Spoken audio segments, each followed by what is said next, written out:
21장 1절 말씀 다시 읽어드립니다. 므낫세가 왕이 될 때 나이가 12세라. 예루살렘에서 55년간 다스리니라. 그의 어머니 이름은 헵시바더라. 아멘. 므낫세는 매우 이른 나이에 왕이 되어서 12살에 남유다의 왕이 되었습니다. 그리고 55년간 유다를 통치하는 왕이었습니다. 보통 북이스라엘과 남유다의 역사를 보게 되면 선한 왕은 오랜 기간 동안 나라를 통치하고, 반면에 악한 왕들은 단명하게 되었는데, 그러나 므낫세는 예외입니다. 가장 악한 왕이었지만 그는 55년간 나라를 통치하는 그러한 왕이었다, 이렇게 성경이 말씀하고 있습니다. 여러분들, 므낫세가 12살에 왕이 되었다라고 하는 것은 무엇을 우리에게 보여주고 있습니까? 그의 아버지가 히스기야였는데, 히스기야가 죽을 병에 걸렸다가 하나님께 기도할 때 하나님께서 그를 살려주시고 그의 수명을 15년간 연장시켜 주셨습니다. 히스기야가 15년간 수명이 연장될 때에 태어난 아들이다 라고 하는 뜻이에요. 히스기야 개인의 입장에서 보게 되면 그가 죽을 병에 걸렸을 때 회복되고 15년간 더 산 것은 그에게 복된 일이었을 것입니다. 그러나 만약 히스기야가 회복되지 못했다면 므낫세는 태어나지 않았을 거예요.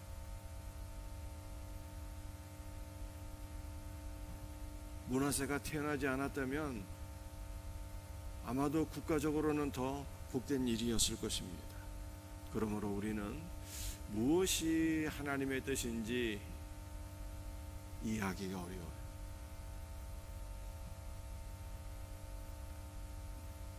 좋은 일이 하나님 보시기에는 별로 좋지 않은 일이 될 수도 있고, 우리가 보기에 악한 일이 하나님 보시기에는 좋은 일이 될 수도 있는 것입니다. 그러므로 우리는 무엇을 구하든지 간에 아버지의 뜻이 이루어지도록 반드시 기도해야 되는 것입니다. 몸이 아픈 분들은 병 낫기를 위해서 기도해야 되겠죠. 그러나 아버지 하나님의 뜻이 이루어지도록 우리는 주님의 주권과 주님의 통치와 주님의 뜻을 사모하며 그렇게 기도해야 된다라고 성경이 말씀하고 있는 것입니다. 여러분들, 이 므낫세는 참으로 악한 왕이었다고 2절에 말씀하고 있습니다. 2절입니다. 므낫세가 여호와 보시기에 악을 행하여 여호와께서 이스라엘 자손 앞에서 쫓아내신 이스라엘 사람의 가증한 일을 따라서, 므낫세는 여호와 보시기에 악을 행하여서 이방 사람들의 가증한 일을 따라서 행하였다, 이렇게 말씀하고 있어요. 여러분들, 이스라엘의 선한 왕들은 그 마음이 정직하여서 다윗의 길로 행하였더라, 이렇게 평가를 받는 반면에 므낫세는 여호와 보시기에 악을 행하여 이방 사람들의 가증한 길을 따랐다, 이렇게 말씀하고 있는 것입니다. 여러분들, 여호와 보시기에 가증한 것이 무엇입니까? 가증하다라고 하는 것은 토가 나올 정도로 역겹고 혐오스러운 일들을 말씀하고 있는 것입니다. 무엇이 하나님 보시기에 역겹고 혐오스러운 일이 되겠습니까? 그것은 바로 우상숭배이죠. 이 므낫세 우상숭배에 대해서 3절에 이렇게 말씀하고 있습니다. 그의 아버지 히스기야가 헐어버린 산당들을 다시 세우며, 히스기야는 종교 개혁을 통해서 나라를 거룩한 나라로 세우게 되었습니다. 우상 숭배를 근절하고 믿음의 나라로 세우게 됐는데, 그의 아들 므낫세는 아버지의 종교 개혁을 다시 역으로 뒤집는 일을 행하게 되었습니다. 3절 하반절에 이렇게 말씀하고 있어요. 이스라엘 왕 아합의 행위를 따라 바알을 위하여 제단을 쌓으며 아세라 목상을 만들며 하늘의 1월 성신을 경배하여 섬기며.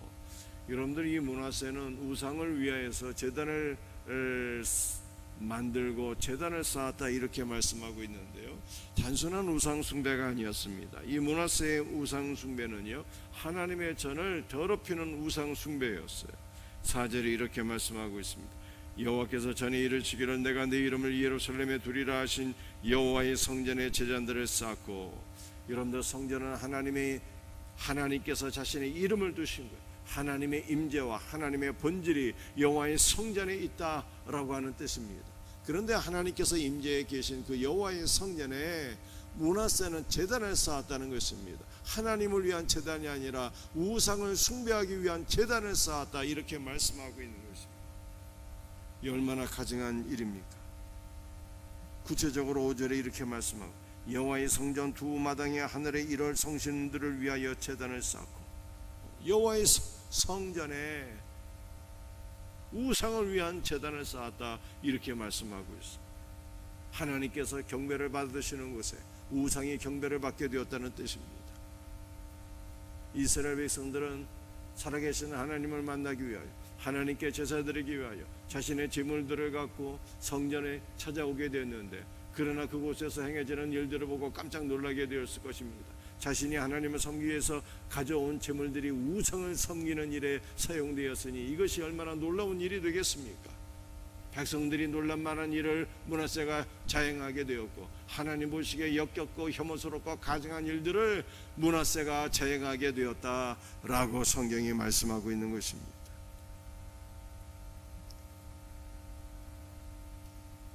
그는 그의 할아버지 아하스가 행한 악한 일들을 그대로 이어받게 되었어요. 6절입니다. 자기 아들을 불 가운데로 지나게 하며 하나님께서 맡겨주신 소중한 자녀들을 우상을 위하여 불태워 제물로 삼고 또는 불 가운데로 지나가게 하는 그러한 악한 일들을 행하게 되었다 라고 성경에 말씀하고 있습니다. 무엇보다도 16절 말씀을 보게 되면 이렇게 얘기하고 있습니다. 므낫세가 유다에게 범죄하게 하여 여호와께서 보시기에 악을 행한 것 외에도 또 무죄한 자의 피를 심히 많이 흘려 예루살렘 이 끝에서 저 끝까지 가득하게 하였더라. 우상 숭배를 기가 막히게 잘한 이 므낫세는요, 사람을 많이 죽였어요. 예루살렘 이 끝에서 저 끝까지 많은 사람들의 피를 흘리게 하였더라. 피를 얼마나 많이 흘렸으면 예루살렘 이 끝에서 저 끝까지 가득하게 하였더라, 이렇게 말씀하고 있습니다. 하나님을 경외하는 믿음의 사람들을 잡아서 죽이게 되는 이러한 악한 일들을 행하게 되었다라고 하는 것입니다. 사랑하는 성도들이여, 우리가 하나님을 사랑하는 자는 어떠한 삶을 살게 될까요? 주 너의 하나님을 마음과 목숨과 뜻과 힘을 다하여 사랑하라 말씀했습니다. 하나님을 사랑하는 자는요, 이웃을 사랑하게 되어 있어요. 십계명의 구조가 그렇게 되어 있지 않습니까? 하나님의 사랑, 이웃을. 하나님을 사랑하는 자는 하나님의 사랑과 은혜로서 이웃을 사랑하게 되어 있어요. 그런데 우상을 숭배하는 자는요, 의로운 자의 피를 흘리게 된다 라고 말씀하고 있습니다. 여러분들, 이 원리는 지금도 그대로 적용됩니다. 이단에 빠지면요, 어떤 일들이 일어나게 됩니까? 이단에 빠지면 가정이 붕괴됩니다. 대인관계가 파괴가 되는 거예요. 그러나 은혜 받으면 모든 사람들을 사랑하고 심지어 원수도 사랑하는 복된 삶을 살게 되는 것입니다. 우리 모든 성도들이 하나님을 사랑하는 그 사랑으로 우리 이웃을 사랑하며 그리스도 예수의 사랑으로 이웃을 사랑하며 섬길 수 있는 복된 은혜가 있기를 주의 이름으로 축복합니다. 그런데 이 므낫세가 의로운 자의 피를 흘리되 예루살렘 이 끝에서 저 끝까지 가득하게 하였더라 라고 말씀하고 있는데, 유대인의 전승을 보게 되면 이때 죽은 하나님의 사람이 있는데 선지자 이사야가 톱으로 켬을 당하여 순교하게 되었다라고 말씀하고 있습니다. 여러분들, 이 믿음장으로 알려진 히브리서 11장 말씀을 보게 되면 어떤 사람들은 믿음으로 심한 고문을 당하되 구차히 풀려나기를 원하지 아니하였다, 이렇게 말씀하고 있습니다. 더 좋은 부활을 사모하여 심한 고문을 당하되 풀려나기를 원하지 아니하였고, 또 어떤 사람들은 칼로 죽임을 당하고 어떤 사람들은 톱으로 켬을 당하였다라고 말씀하고 있는데, 이들은 다 그리스도 예수의 부활에 동참할 것을 사모하며 이처럼 순교를 하게 되었다는 거예요. 그런데 그 가운데 누구도 있었더라? 그 가운데 선지자 이사야도 있었더라, 이렇게 말씀하고 있는 것입니다. 사랑하는 성도들이요, 믿음의 사람들은 고난을 당하여도 그리스도 예수의 부활에 동참할 것을 바라보며 기쁨으로 섬겨야 돼요. 오늘 우리 모든 성도들 믿음으로 승리하기도 하고, 믿음으로 기도 응답을 받기도 하고, 믿음으로 고난을 당하되 기쁨으로 당할 수 있는 복된 은혜가 있기를 주 예수의 이름으로 축복합니다. 여러분들 이렇게 므낫세가 악한 일들을 많이 행했는데요, 그러나 므낫세의 삶에 반전이 일어나게 됩니다. 어떤 반전이 일어나게 될까요? 역대하 33장 10절에서 13절 말씀을 보게 되면 므낫세가 악을 너무 많이 행해서 하나님께서 그를 심판하십니다. 아스로 왕들이 쳐들어와서 그가 바벨론으로 포로로 끌려가게 돼요. 포로로 끌려가게 되었을 때 비로소 하나님 앞에 겸손한 마음으로 기도하게 됩니다. 므낫세가 겸손한 마음으로 기도하게 되었을 때 하나님께서 그의 기도를 들으시고 다시 남유다로 돌아와서 왕위에 앉게 되는데, 그때 므낫세가 비로소 여호와 하나님께서 살아계신 참 신이다 라고 하는 것을 깨닫게 되었다는 거예요. 여러분들 이 세상에 복 있는 사람이 있고 지혜로운 사람이 있습니다. 여러분은 누가 복 있는 사람이겠습니까? 하나님께서 심판하시기 전에 위에 계신 하나님, 하늘 보좌 우편에 계신 우리 주 예수 그리스도를 사모하고 그를 구하고 주 예수 그리스도를 섬기며 주 예수 그리스도와 함께 동행하는 자는 복 있는 자인 것입니다.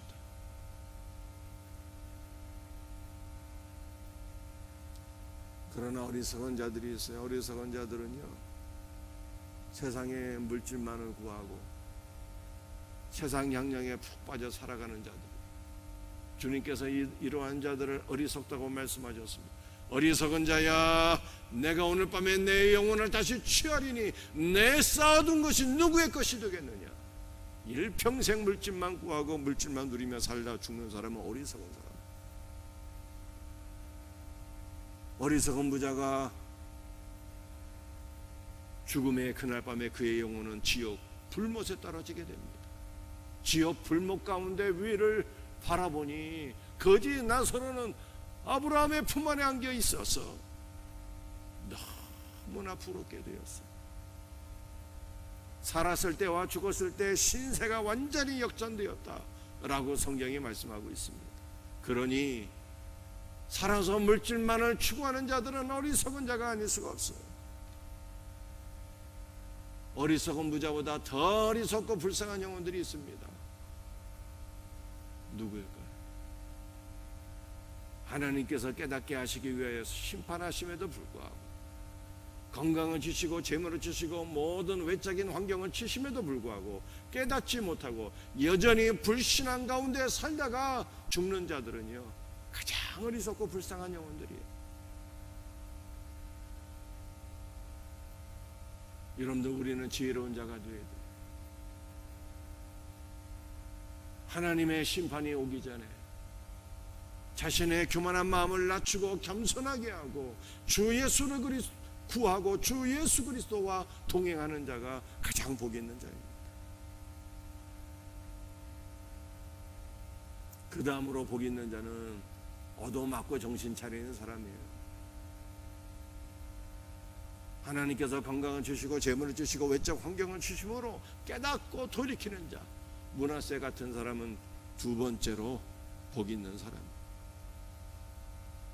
그러나 깨닫지 못하는 사람은요, 가장 불쌍한 자인 거예요. 우리 모든 성도들은 하나님께서 심판하시기 전에 자신의 마음을 낮추어 겸손한 마음으로 주님과 더불어 동행할 수 있는 복된 은혜가 있기를 예수님의 이름으로 축복합니다. 기도하시겠습니다.